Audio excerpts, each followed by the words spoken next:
Putting an end to plastic pollution HAIBA thimda ngasi malemgi oina pangthokliba World Environment Day ga mari leinana Ithai Youth Club amasung Ithai NUPIMACHA Association na khutsamnaraga Ithai Barrage da Panduna Leiba plastic bottles sing Amadi plastic ki Amot Akai Shing Shengdokpa Houkhre Thauram aduga mari leinana Ithai Youth Club ki Secretary Ningthaujam Mangijauna hai Haujik oiriba ichau asina Manipur gi maru oiba turel kayadagi tautharakpa plastic bottles sing Amadi Amot Akai kaya amukta ukhidriba mawongda Ithai Barrage da Panduna Leirakpana Manipur turel gi ijel tapthahale makhatana plastic ki Amot Akai Shing asi turel asina chenthakhaga mahausada chauna akaiba pirakadawribani pumnamak asigi yenglaga Ithai Barrage da Panduna Leiriba plastic ki Amot Akai Shing asi Shengdoknaba warep laukhibani Ithai Barrage da Haujik Panduna Leiriba plastic ki Amot Akai Shing asi aduki matik yambana nongma khaktada Shengdokpa haibasi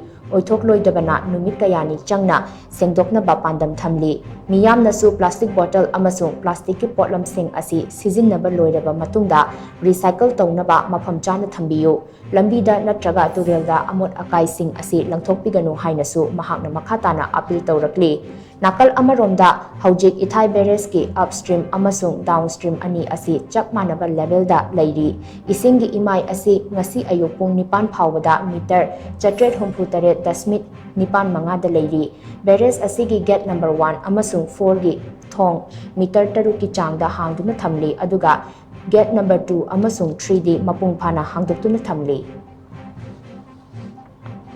Huzik akoina sakhayariba program asi handak chapta amu mamandagi khingchok bankham hangge sawo sina maram morakanda akoi sida huzik batam me ampu punsela kanda sida question dara leiba pola se akoina sukina lai pamatam dik amu samana kokhibe aduna ngasi batala sina simulation bataragadi masina akoida automatic way de solaka dor habegi pandam duda akoigi youth club maira private sina amu mayam pulla kanda ngasi di social service acha akoina makatana thok tawjabani masi sendokibani sendoksobani masi gi matung tarakpada akoina hajan nibana isa isa sizinariba post batal habisi singachi athing basu leibanina hanagi athing ba government ya da post di karakter ta ko sizinari da misindari machine sim sizinaraga de tawkaraga di akoi bere sida loina panmanina aduki di problem oire ama politi sida mogi ma ko ina matedi